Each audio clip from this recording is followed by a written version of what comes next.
So today is the first Sunday of Lent. Has anybody been doing their Lenten discipline or had given up anything?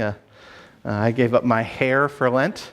I miss it, but it's okay. But has anybody been doing the count your blessings, the jar with the coins?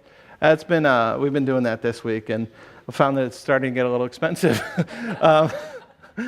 So today is count the pews at your church and put a coin in for each pew. But we don't have pews, so we were just rows of chairs. I don't know, what do we have, like 32, 8 times 4, I don't know. But Michelle and I decided this morning that we were doing quarters, now we're down to like dimes and nickels, but we decided that we're going to do a penny for every chair here today. I think there's 220 chairs.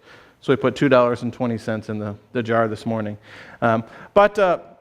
It is Lent, and I hope we've all thought about at least giving up something, or given up something, or taken on something, or just actually woke up each day and realized that it's Lent, and it's a time to return to our God, to remember the things that God has done for us, this 40-day journey between now and Easter Sunday. Yeah, I've even listened to Sports Talk Radio, and the guys on Sports Talk Radio are talking about Lent, which is interesting because Colin Cowherd, this guy who's on ESPN, he admits on the radio that he's not really a Christian or believes in any kind of God. He doesn't know what he believes in, but he talks about Lent as if it's something that is important to him. It's 40 days of discipline. And so, Lent is something that is almost, I don't want to say it's bigger than God, but in our culture, people are talking about Lent when they're not even sure what they believe in. So I think it's something that should be on our hearts and minds as Christians.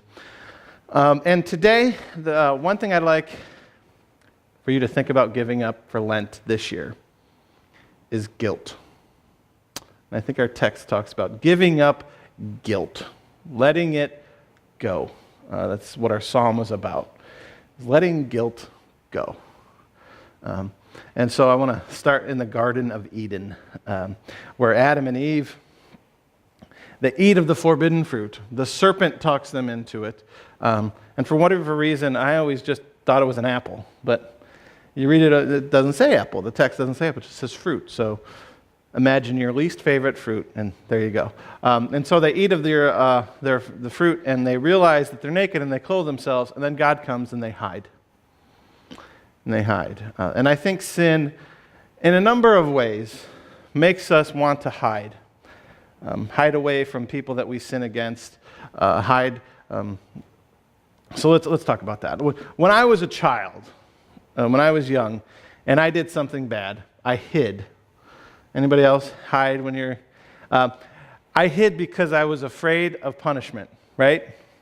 So today's going to be kind of a confessional for me. I'm going to share some stories of some dumb things that I did. When I was in 4th grade, I was going to a small private school that was just not far from our house, and it was in an old church, and there was a basement.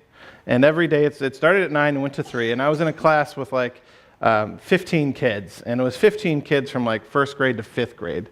And so like everybody knew each other. And every day we finished from 2:30 to 3 o'clock with Spanish. Well, one day, me and a couple friends were in the basement of the church, the school, which was the old church. Not sure what I was doing down there, but we decided that we didn't want to go to Spanish today. So we were going to hide downstairs in the basement of this old church in this school. And so we did until 3 o'clock. We heard the bell, and we walked up, and we were walking outside. And for whatever reason, we thought that with 15 kids, they wouldn't notice that we weren't there. And so we were walking out, and the principal was there, and the teacher was there, and they said, "Where have the 3 of you been?" And we all looked at each other. We didn't know what to say. And it's funny because it's a private school, so there's no buses, so your parents are right there too. And so my mother was picking us up, and so immediately they told her that I had skipped the last 30 minutes, that I skipped Spanish class. And so my mother wasn't very happy. And so she said, "Well, you just wait until your father gets home." And so I went into my room, which was the last room at the end of the hall, and I just sat on the edge of my bed for hours, just hiding, if you will, from my mother, and I heard my dad get home, and I could hear them talking, and then I heard the footsteps coming down the hallway. We know that feeling, right? where you're in the room and you can hear the footsteps and they get louder and louder and louder, and you know when they're right about at the door. And then the door opens and it's like that moment like, we hide because we're afraid as children. I don't think that's just a human thing, though. I know, to finish the story, my dad was unbelievably cool about it. It was one of those moments in life where he sat down and talked to me like a little man for the first time, and I'll never forget that. But and I never skipped school again in my life until I got to college.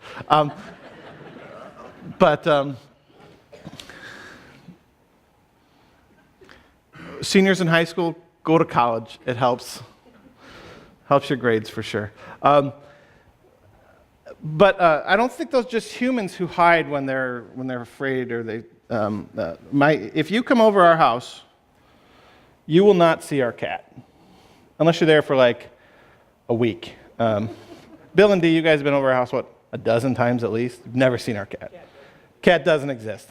As soon as the door opens, the cat runs right under our bed. Because she's afraid that she was a rescue cat that we adopted out of a shelter, and who knows what happened to her but she is just afraid of everything and everyone.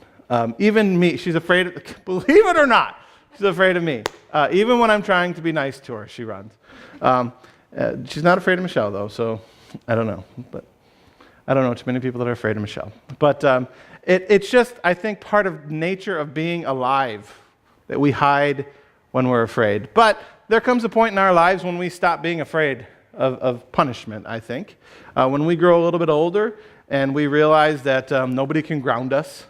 And so there was this time when I guess I had just turned 16 years old, and I had just gotten my driver's license, and it was the winter of 95, 96, and my mom had just gotten a brand new car. A Mercury Grand Marquis, kind of the loaded up version with a cop motor in it that's just really fast and really nice. And she ordered a pizza, and it was 15 minutes until the pizza was ready. And literally, like, if my house was here, the pizza place was at South Lake Town Center. I could have walked to get it. It was like 3 blocks away. But I said, Mom, can I go get it? Can I take your car? And she said, sure, yeah, you're just going there and back, right? Yeah, I'm just going there and back. Well, we didn't have cell phones back then, so I got in the car and I immediately drove to my friend's house. I'm like, look what I have. And they're like, let's go for a ride. So it's winter in Michigan, and there's snow on the ground, and those cars are fast and are rear-wheel drive. And so we're driving down dirt roads, because I kind of lived out in the country, and just was going a little too fast and hit the gas and started spinning and ended up in a ditch it wasn't so much a ditch as a hole, and the car was like this, and we had to climb out, and we didn't have cell phones back then, so I was like 5 miles from our house, and just we were cold, and we were walking, not knowing which way to walk, and waiting for somebody to come get us, or to somebody to drive by that would see that we're a bunch of kids and we're scared and we're cold and we need to make a phone call. And so someone did. They picked us up and called my mom, and she's going to be here in a couple weeks.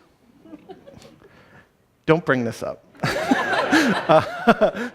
It's been about 20 years, but it's still kind of fresh. So I said, well, the car's in the ditch. And she said, well, can Dad get it out? And my dad's strong. I said, no, I don't think he can get this one out. And so I got home, and I went up to my stairs, and I hid, not because I was afraid, but because I was ashamed. I was ashamed of what I've done. I was ashamed of lying to my mother, of taking her trust, and just...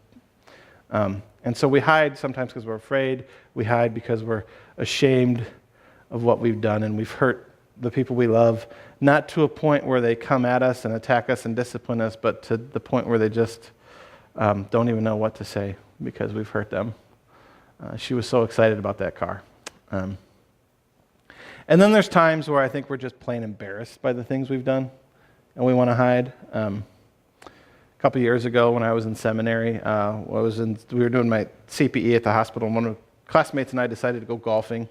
And I had this Nike hybrid that I never really could hit well. And so we're out there golfing, and I hit it a bad shot again. And so we were right next to a lake, and I thought I'd see if this thing could float. And so I gave it a little bit of a whirl, and it makes like a helicopter. And it didn't float. And everybody turned and looked at me, and there was, in those moments, you're just embarrassed that you let that happen, that you let your emotions get the best of you, and it's embarrassing, and you just wish that you weren't there in that moment, that you could hide. I haven't thrown a golf club though in many, many, many weeks, so I'm getting better. I'm glad Brian Schamberger's not here today, because I think he would. Last time I played with him, I did. No, I didn't. It was just a little toss. So anyway, moving on. But then, so we're afraid, we're ashamed, we get embarrassed, and then finally, for me, I don't know how much this relates to you, but as a pastor, I feel like I need to hold myself to a higher standard, and so I play softball on Thursday nights with a group of guys that most of them are strangers to me. And I've gotten to know them, and they know that I'm a pastor, and a few of them have come to church here and visited. But there was this one night where I was playing first base, and somebody on the other team hit a pop-up, and there was a runner on first. There was two outs. Somebody hit a pop-up to me, and I have to come in a few steps to get it. And the guy on first base takes a couple steps off and stands right where the ball's going to come down. And the guy's quite a bit smaller than me. And so I see the ball, and I'm walking in to get it, and I see the guy stop, and I look up, and I see the ball, and I see the guy. And I said in a very mean voice, "If you don't move, I will run you over." And everyone on my team thought it was funny. David, were you there? Yeah. But the more I thought about it, I thought, they know I'm a pastor. I need to be a better person than that. And so I sometimes want to hide because I don't feel qualified to do this job. I don't feel qualified to be a pastor. I don't feel like I'm a good enough person, to be honest with you. Michelle is twice the person that I am. She is so much a better person, I feel like, than I am. And I don't feel qualified for this job. And so I feel like I have to be on my best behavior most of the time. And there's times when I want to hide. I think there's times in life when we all want to hide because the sins that we do, the things that we do, they make us afraid, they make us ashamed, they make us embarrassed. And so we want to hide. We want to hide because if we hide somewhere in the darkness, people can't see us. And if people can't see us, people can't give us the look that we all get when we do something we shouldn't do. And we all know what that look looks like. And so when we hide, we're in a safe place. But when we hide, we don't put ourselves in a place to repair relationships that we've broken. And so often we hide from God because we don't feel like God will truly forgive us because we're not worthy of God's love. I had a friend I invited to church, and she said, "If I walk through the doors of that church, the place will burn down." And I said, "Well, it took us a long time to get to church, so don't come." I didn't really say that, but so we're afraid. We want to hide. And the psalm today says, "Lord God, you will be my hiding place. I will hide in you. Your love and your grace is the place that I will turn when I feel like hiding." And I've been reading that all week and thinking about how comforting that is. In those moments when I want to hide from God because I'm afraid of what God will do, God says, "Don't hide from me, hide in me. Hide in my love, hide in my grace. If you must turn to a shadow, turn to the shadow of the cross. And let go of your guilt, because God has already forgotten about it."